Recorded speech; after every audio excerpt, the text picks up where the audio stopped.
stone, clay, and wood. Sculptures represented real, believable, living people caught in an emotional moment. So here you can see some of his works as a sculptor. Right. Then we have Niccolo Machiavelli. Well, he is again a person who belongs to Florence, Italy, lived his life for politics and patriotism, associated with corrupt totalitarian government because of a pamphlet he wrote called The Prince. So, and then moving on to Sandro Botticelli, painted scenes from Roman myth, one of the most famous Renaissance painters. Now, of course, we all know the person whom we are seeing on the slide here, William Shakespeare, the greatest English, possibly human playwright ever, lived from 1564 to 1616 AD. Now, ideas from the stories of ancient Rome and English history were the chief themes of his writings, and most famous works which we all know was about Romeo and Juliet, Macbeth, Hamlet, and Julius Caesar. Now again, we have Copernicus. Well, he is a Polish astronomer. He had given something about the heliocentric universe, the sun-centered universe. The Earth revolves around the sun, but then people did not agree to it. He did not get a lot of attention and ideas were ignored. Some insisted theory was fact and were burned by the church. So people did not like this kind of a theory emerging because they never believed that the earth would, they always believed that earth was the center of the universe. But then this theory tried to prove it wrong, then he wasn't taken it so easily. Now coming to the Aristotelian view of universe, where you see the Copernican view of the universe, sun-centered. This is what he had brought out in his theory. Then coming to Galileo, well, he disapproved many of Aristotle's theories, such as the heavier an object is, the faster it falls. Then improved on the telescope, discovered moons of Jupiter and mountains on the moon, wrote vigorously in support of Copernicus' theory, said it was a fact the earth moved around the sun. But Catholic Church condemned him. Moving the earth from the center of the universe made the earth God's greatest creation, less great, less perfect. So Galileo recanted under the threat of torture by the Inquisition, spent the remainder of his life 12 years under house arrest by the church. Well, coming to the Elizabethan period, well, it is so called as an Elizabethan period, the Renaissance period, which is known as Elizabethan because that was during her rule, the Queen's rule, the state of things have flourished. That was the reason why it is given as the Elizabethan age. Right. Now, moving on to the works during this period. Well, many imitators of Chaucer appeared after his death, but few are of great interest. Before the great literary age in 1579, two poets wrote works of value, Sir Thomas Wyatt and the Earl of Surrey. Now, humanists. Now, this is again an important aspect of Renaissance period, where, as I already mentioned earlier, that people started to believe about the human being and the feelings and the capabilities of human being, and that was called humanists. Their language is modern and their outlook different from that of medieval poets like Chaucer. Now, this movement was marked by fresh interest in Greek and Latin classics and new experiments in both prose and verse. Well, the Elizabethan age produced a surprising flow of lyrics. Lyric poetry, which gives expression and more focus to the poet's thoughts and feelings. And lyrics in dramatic works are Shakespeare's Twelfth Night. Now, Christopher Marlowe is again another popular figure of the Elizabethan period, where the greatest dramatist before Shakespeare was Christopher Marlowe. He wrote 5 plays, The Tamburlaine, Dr. Faustus, which is very famous, of Christopher Marlowe, and The Jew of Malta, Edward The second, Dido, Queen of Carthage. Now, in this handful of plays appears the first true voice of the Renaissance, of the period of new learning, new freedom, new enterprise, of the period of worship of man rather than God. Well, he sums up the new age as the old restrictions of the church and the limitations on knowledge have been destroyed.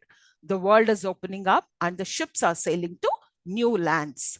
Wealth is being amassed. The great national aggressors are rising. Now, coming to the age of Shakespeare, William Shakespeare, as we all know, one of the greatest figure of the period, an English poet and a playwright, widely regarded as the greatest writer in the English language. He is often called England's national poet.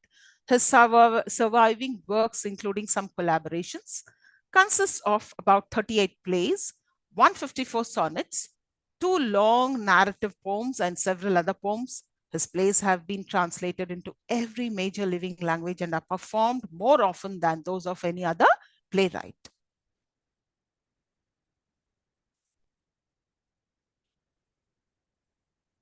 Well, his works were enjoyed by both the royal court as well as the common people. Audience members did not expect realistic portrayals of life during the Shakespearean time period. Well, this is a drama, a trend of drama during Renaissance period. Now, when you look at the drama and the theater during this period, theaters moved indoors and better methods of lighting were developed. Realistic 3D scenery began to be used. Italian theater was set within an arch called the proscenium, which serves as a picture frame through which the audience viewed the performance. Music, song, and dance were incorporated into theatrical productions. Opera became very fashionable for the upper class during the Renaissance, considered prestigious and artful. Then stock characters were used in all commedia plays. The most important of the characters was Harlequin, the clever servant recognized by his patchwork costume. Then Pantaloon, the foolish old man recognized by his baggy trousers, present day word. Pants was derived from name and costume. Now, the Renaissance spread throughout Europe. The French often imitated the Italian theater. Spain performed religious dramas and adventure plays. Then another important aspect we need to remember during the during the Renaissance period is about the theater. Well, Shakespeare and his partners built the Globe Theatre in 1599 in Southwark, located on the bank of the Thames River. The Globe was a 3-storied building with a small hut on top of the roof. Now, a flag was raised atop the hut on the days when there was to be a performance. That was a kind of an indication. Whenever they had to perform a play, they would raise the flag. The Globe enclosed an open courtyard. The courtyard was referred to as the pit. And the groundlings would stand to watch the performances from this area. These were the cheapest seats in the house. Surrounding the pit were the seating galleries where patrons would sit to watch the performances, and these were the more expensive seats. Patrons seated here were protected from the sun and rain by the thatch roof.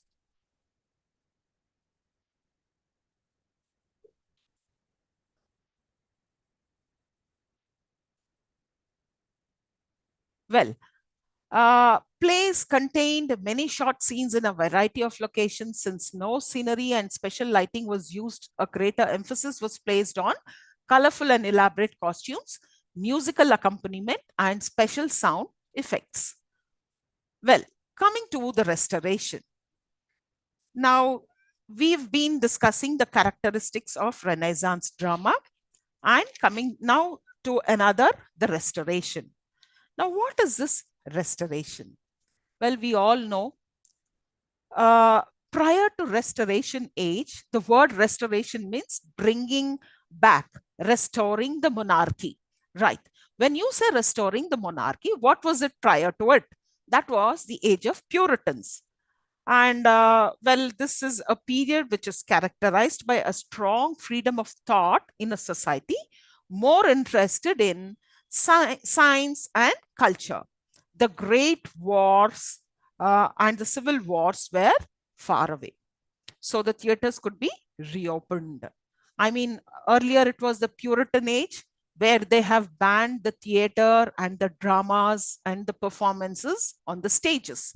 And that was a period when it was ruled by uh, Cromwell, Oliver Cromwell. When after his death, the restoration has happened. They brought Charles II back from France, where he was in exile. He was hiding in France. He ran away, and then he was called back to take over, and that was a period which is called as restoration. Now, and he returned from exile on France. Charles II brought many French influence changes to the theater. Charles II issued royal patents to two of his friends, which allowed them to establish two officially legitimate theaters. These were the only two theater groups allowed to perform in London.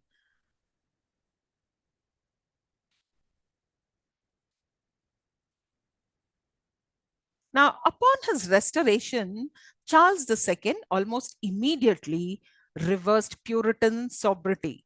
I mean, never we could see the place being very sober. I mean, it was like a gaiety, fun filled, and kind of a comic and tragedy based plays we could see during this restoration period. Now, he had encouraged the kind of entertainment and theatrical activities that he had seen during his years of exile at the French court. One of the problems facing theatre managers in 1660 was lack of a suitable repertory. Initially, they rely on pre-Commonwealth plays, mostly works by Beaumont until 1680, and Beaumont and Fletcher. Now, until 1680, the dominant genre is the heroic play or the tragedy. Now, coming to the features of Restoration drama, which was actually a unique fusion between Elizabethan stage conventions and Italian and French styles. French styles because Charles II wanted to have certain styles of the French, which he had brought it from France, imbibed into these restoration dramas. So French culture was especially influential in restoration society. Then serious drama, which was heroic tragedy, dealt with extraordinary characters who undertook extraordinary deeds and had themes of love and honor. Restoration tragedy, adherence to neoclassic rules, popular to rework Shakespeare into neoclassical mold. Romeo and Juliet with a happy ending, King Lear with Lear restored to his throne, and Cordelia does not die. Now, the heroic play or the tragedy, which was modeled after French neoclassical tragedy, written in rhyming pentameter couplets, presented characters of almost superhuman stature. It was based on a traditional epic and romance, and the most popular writer of heroic plays was John Dryden. And that is the reason why this age is also called the age of Dryden. Now, the heroic play, which was set in exotic locales, stories revolving around the rival claims of love, and now let us talk a bit about John Dryden. He was an English poet, dramatist, and literary critic who so dominated the literary scene of his day that it came to be known as the Age of Dryden. Now, Dryden joined the little band of dramatists who were writing new plays for the revived English theatre. The Wild Gallant, his first play, was a farcical comedy with a good deal of licentious dialogue. And The Indian Queen, his first heroic play. Now, coming to the comedies of intrigue, daring exploits of romance and adventure with complicated plots. When you talk about these comedies of intrigue, Afra Bain, the first woman writer, comes to our mind. She is an English playwright. She was a person who, the first woman playwright, followed the trend of being bawdy. It was a bawdy, the least and the most excusable fault in the men writers to whose plays they all crowd, as if they came to no other end than to hear what they condemn in this. But from a woman, it was unnatural. So this was as quoted by Afra Ben. Now, we can also talk about the female wits, group of women writers who worked to increase the involvement of female playwrights in English theatre, building on Afra Ben's work, such as Catherine Trotter, Mary Pricks, Delary Manley. And let me also talk about the women artists. Well, during Renaissance period, the characters for the female were taken up by adolescent boys because their voice would sound a little gentle and little soft. So the boys were enacting or taking up the roles of women during the Renaissance period. But when it came to the Restoration drama, proper female characters were taken up by women itself. So that was a change. And more than the values and the morals of the play, they would concentrate a lot upon its appealing nature, on its kind of visibility, the kind of the gaudiness and the kind of it was more of an intimidating kind of an the themes behind the plays. Now, next, coming to comedy of manners. Restoration theatre is most noted for the comedy of manners. Values had changed since Shakespeare's day. The new audience consisted of fashionably young cynics and dilettantes, self-indulgent rakes and wits who prized glittering conversation and were interested only in seeing themselves on stage, no matter how satirical the portrait. Thus came about the bawdy comedy of manners, heavily influenced by Molière, but chilled with the dry wit of the London aristocracy. Romance and emotion gave way to intellect in sophisticated plays about cuckoldry, gossip, intrigue, and sexual license, yet tempered with a strong sense of decorum. Now, what exactly is a comedy of manners? A witty, cerebral form of comedy that depicts and often satirizes the manners and affectations of a contemporary society. Now, it's like, a satire, making fun of something, and but in a bold way. So it's concerned with social usage and the whether or not characters meet certain social standards. The plot is subordinate to the play's brittle and atmosphere, pithy dialogue, and pungent commentary on human foibles. And well, it had a kind of very, immoral kind of uh, uh, themes in the play. Now, comedies of manners, which focuses on the fashions and foibles of the upper class, gossip, adultery, sexual escapades, poke fun at the social conventions and norms of the time, and satirize the preoccupation of the upper class. Language consists of witty exchanges and sexually suggestive references.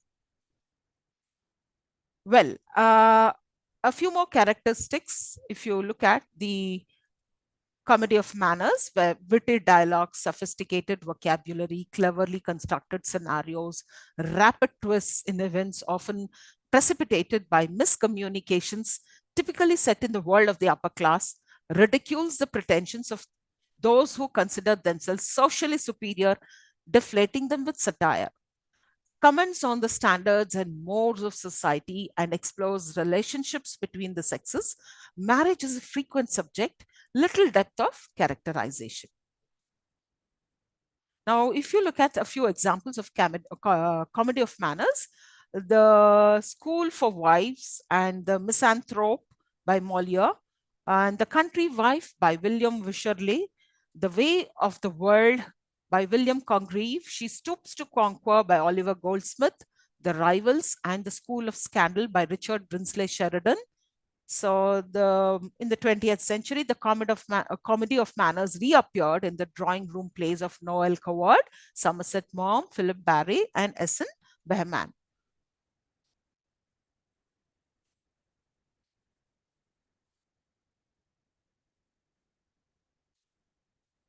Well,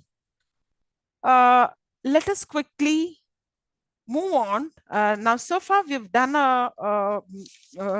features of the Restoration Age drama. Now, let us quickly move on to the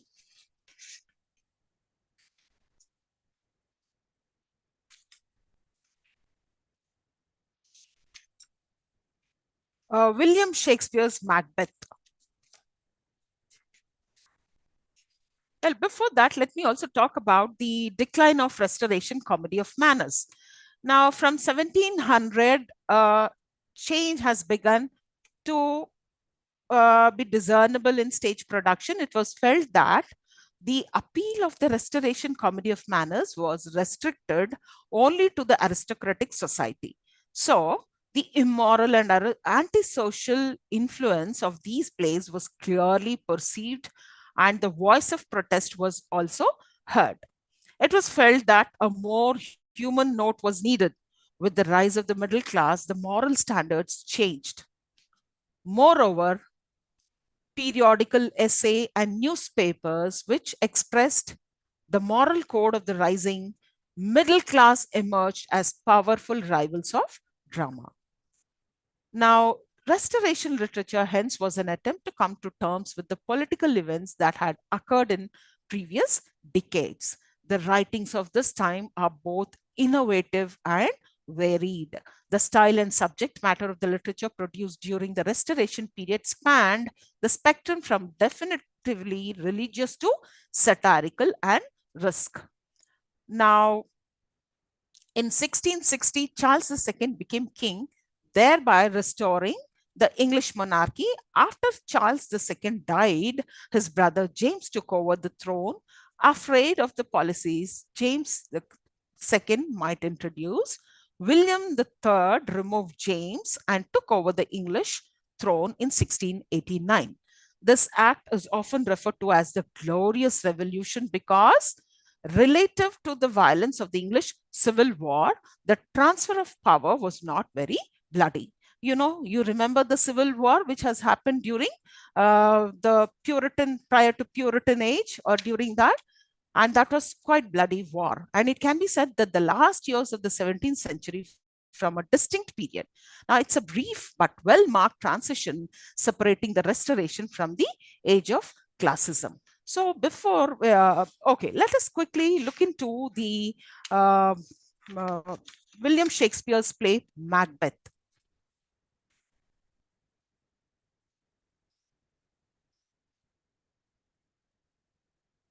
Now, this is a drama, a play, Macbeth, which we are going to read in connection with the Renaissance drama. Now, so far, we've done a bit about Restoration. Of course, we'll be touching upon the Restoration play also. Now, this is a play, Macbeth, written by William Shakespeare. In connection with the Renaissance play, we are going to read this.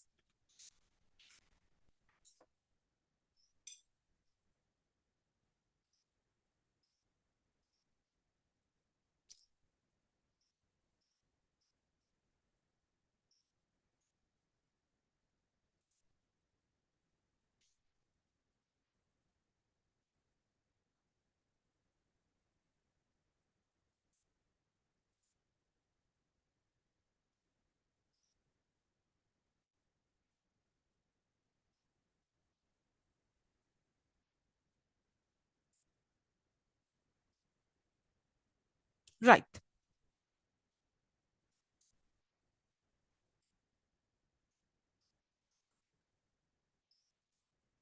To start with, William Shakespeare. So he was born in a market town, Stratford upon Avon, from year 1564 to 1616. He was born in England in April 1564, a place rich in legends of the War of Roses. Now, very little is known about his education, except that for a few years, he probably attended grammar school at Stratford, where he learned grammar, logic, as well as Latin. Now, between 1585 and 1592, he began his career in London as an actor, writer, and part owner of a playing company called the Lord Chamberlain Men, later known as the King's Men. Now, Shakespeare belonged to the Elizabethan age where theatre going was very widespread. However, the play Macbeth was written between 1605 and 1606 after King James ascended the throne of England.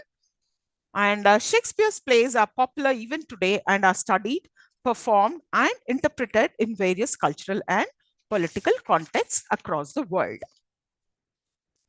Now, before we look into the play Macbeth, let me just give you an insight into its historical context. Macbeth is a tragedy. Now, it's a serious story which ends with the death of the main character. And now, the second important feature is that he holds a high position and military commander, a valiant soldier, well loved by the king, and also honored for his achievements. And now, another important constituent found in this play is the presence of witches as a supernatural element. He makes, Shakespeare makes use of the witches to create an element of suspense to make the audience wonder what terrible things will the witches do or say to Macbeth. Now, internal conflict is another component found in Shakespearean plays and more so in Macbeth.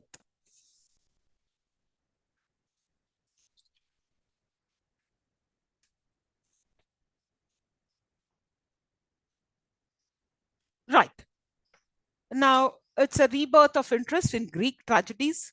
He wrote three types of plays: histories, comedies that is which has an happy ending, tragedies comes to a miserable end. The title character is based on a historical Macbeth, king of 11th century Scotland. He seized the throne after killing King Duncan.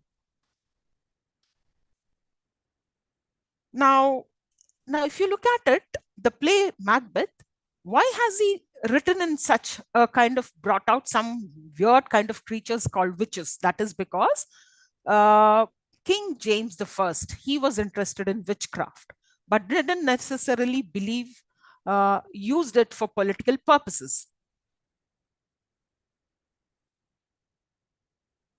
Now, if you look at the characteristics of tragedy, now we all know where, the tragic hero exhibits extraordinary abilities, has a tragic flaw that might lead to his downfall. Now, that is again usually associated with hubris, that is excessive pride. And Macbeth's tragic flaw is driven by his ambition. A series of casually related events led the hero to the catastrophe. Now, what is catastrophe? The hero, in this play, it is the hero dies where others may die or may not. Well, now if you look at the tragedy part of it is the tragic hero comes to an unhappy end or a miserable end. If you look at the themes, a central idea or a unifying generalization implied or stated by the literary work, it's not a subject, must be in statement form, should not be an absolute. I mean, I'm talking about the tragedy.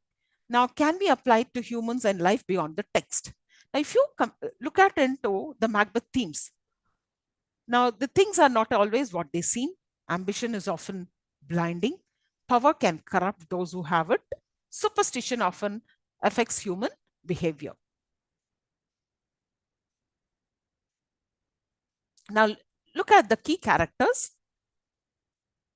It's like Duncan, we have Markham, Donald Bain, Macbeth, Lady Macbeth, Banquo, Fleance, Macduff, Lady Macduff and her son, witches, Porter, old man, three murderers, gentlewoman, Seaton, Seward, and young Seward, Ross, and Lennox.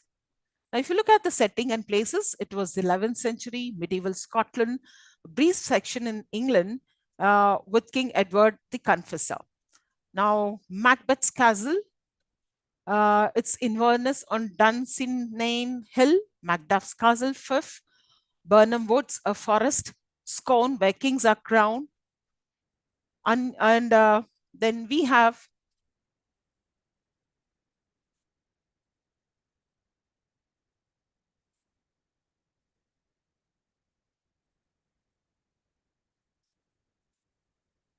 Now, there is again an myth about this, that it is believed to be a bad luck to speak the word Macbeth in a theater. There have been many horrible occurrences related to this curse. Example, people being accidentally killed on stage.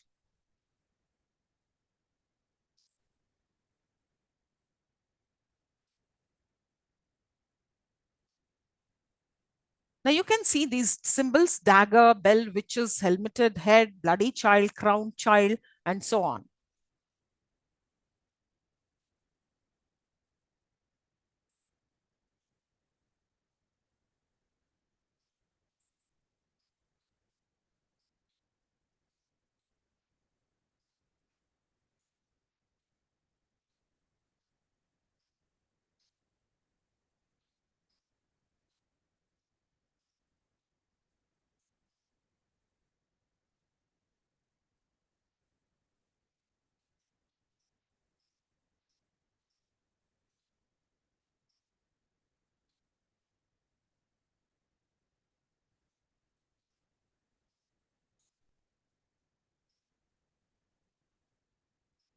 Well, let me just give you a brief overview of this play, the Macbeth, where it has play has many elements, that is temptation, conspiracy, madness, pathos, and destruction. He tells the story of a brave Scottish general named Macbeth. When he receives a prophecy from three witches that declares he will be the king of Scotland, Macbeth becomes consumed with his growing ambition. With the urge of his wife, Macbeth commits a horrible murder in order to take the throne for himself. Now, this terrible deed soon triggers a chain of multiple actions that eventually um, lead to a civil war that throws Macbeth and Lady Macbeth into a world of treachery, madness, and death. Now, compared to the other Shakespearean plays, Macbeth was, I mean, it's fairly easy to follow as it had a plot line and it is like very intriguing, almost like a novel. And it is like very interesting as how Macbeth was once an honorable general transformed into a heartless monster whose ambition made him lose all senses of right and wrong. Well, coming to the main themes of this ambition. Now, Macbeth's ambition is devoid of any morality and is the cause of Macbeth's downfall. After becoming king of Scotland, Macbeth's ambition turns him into a tyrant and he has his suspected enemies murdered. Ambition is a trait his wife, Lady Macbeth, shares, and she too succumbs to it. Now, loyalty is again another theme of it. At the beginning of the play, King Duncan rewards Macbeth with the title Thane of Cawdor because the original Thane of Cawdor was actually a traitor, but Macbeth betrays the king in order to usurp the throne. Macduff, who suspects Macbeth once he sees the king's corpse, flees to England to join Duncan's son Malcolm. And together they plan the downfall of Macbeth and restore the moral order. Now, this is another, which is a theme called the fate and free will. The witches do show Macbeth his future and his fate, but Macbeth's actions are arbitrary and not preordained. Appearance and reality. The other theme of it is like appearance and reality. Fair is foul, foul is fair, is one of the famous quotes in Macbeth, and appearance and reality intermingle in the play. The witches give out paradoxical prophecies and characters hide their true intentions. For example, Macbeth seems honorable but actually plans to murder King Duncan. Malcolm soon flees Scotland after his father's murder, which seems suspicious at first, but it's actually a way for him to protect himself. Now, if you look at the literary style, the language used by Macbeth and Lady Macbeth evolves throughout the play. At first, they are both characterized by a fluent and energetic style, but as their ambition gradually overtakes them, their speech becomes fragmented. For instance, while prose in Shakespeare's plays is reserved to characters of low social orders, once Lady Macbeth is overcome by madness, she utters her lines in prose too. By contrast, the witches speak in enigmatic riddles interposed with grotesque elements. Right.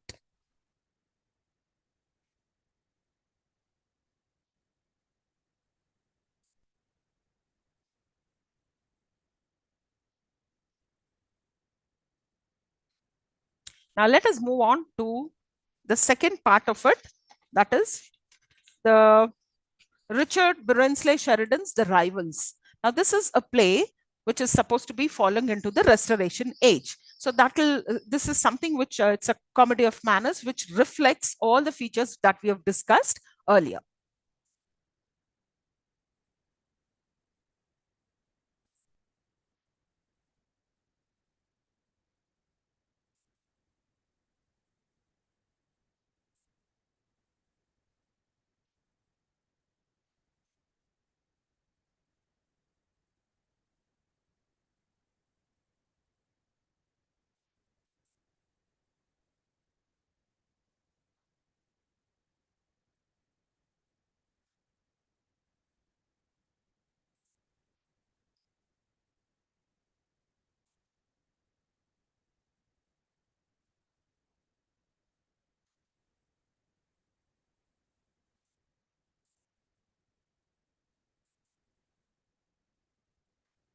Right. So now we've already discussed the Restoration period and its impact on the English literature of that period.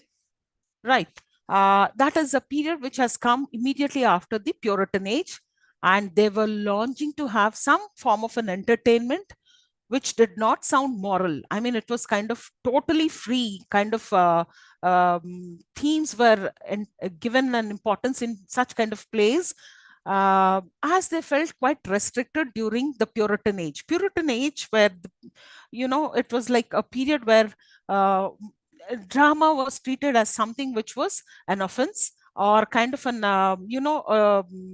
which was against the religious faith and belief. So hence they pulled down most of the interiors of the theaters and they brought down, they closed all the theaters and so on. So once the restoration had come, people were very happy to kind of rejoice that restoration. In a way, they brought out a kind of plays called a comedy of manners, tragedy, and sentimental kind of plays were brought in. And here we have Richard Brinsley's Sheridan, The Rivals, which is again a comedy of manners.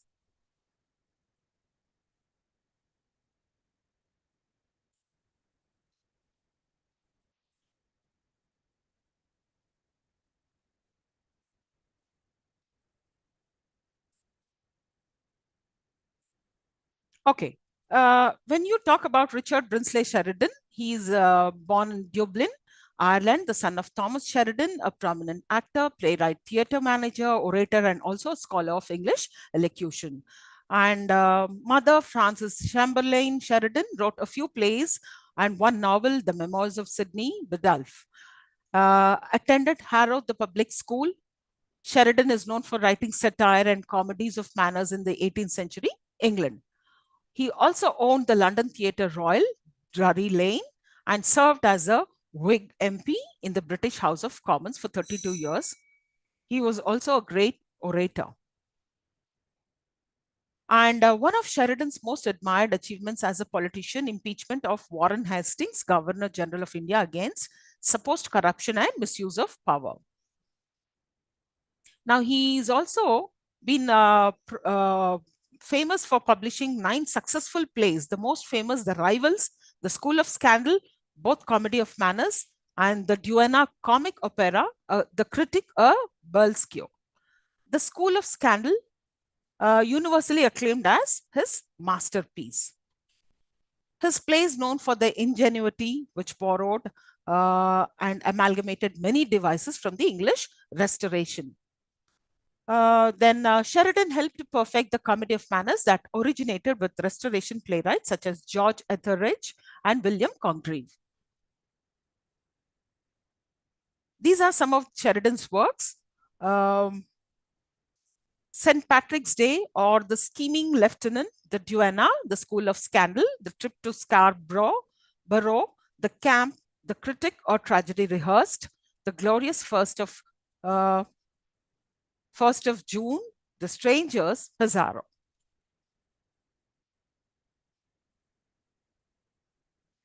Now, his first comedy, Rivals, was produced by at Covent Garden on Jan 1775. And initially, the performance of the play failed because of miscasting and the play's excessive length. It was too long, almost by nearly an hour, badly performed.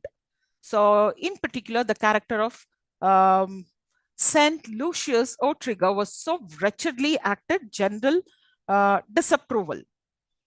In fact, the entire performance was corrected in the second time for the second time, and then it was a big hit.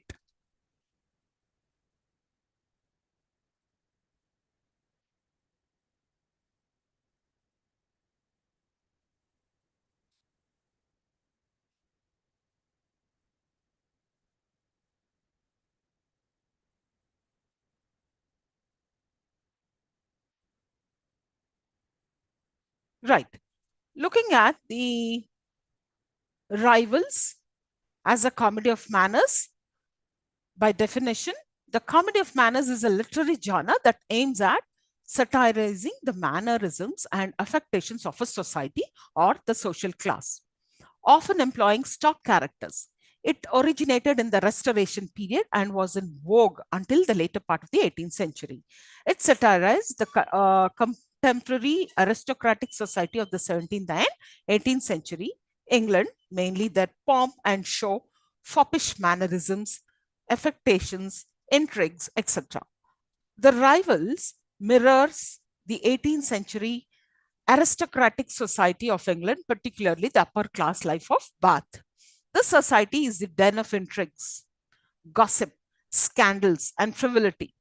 As typical of the comedy of manners, The Rivals has plots of three love affairs in it: Absolute Lydia affair, the Falkland Julia affair, and Mrs. Malaprop, Sir Lucius affair. All these love affairs are intricately connected and have parallel developments which keep the audience interest alive.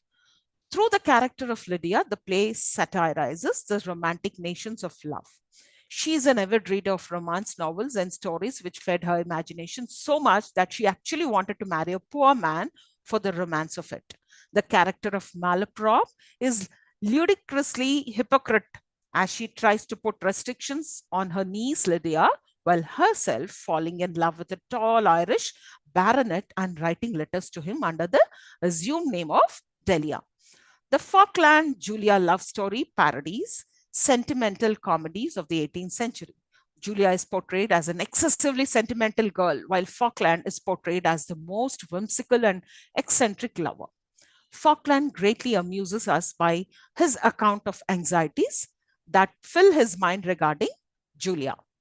The play abounds in wit and repartee as expected of the comedy of manners. The verbal skirmishes between Sir Anthony and his son are genuinely amusing and witty. Humor and wit always also have a free play in scenes where Captain Absolute befalls Malaprop and Lydia. The play is full of boisterous situations, witty dialogues, the amusing mistaken identities, which are evident, resolved in the end, all make Sheridan's The Rivals of a fine specimen of the comedy of manners of his time. Now, this is in fact a five-act play. Now, this is something which has established his reputation in the London theatre.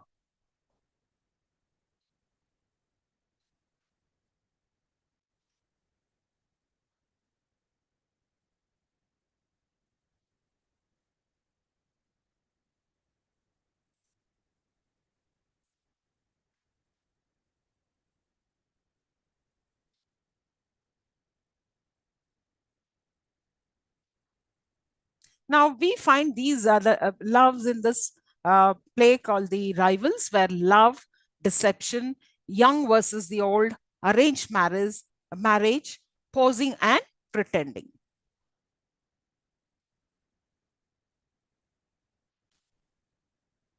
Right. So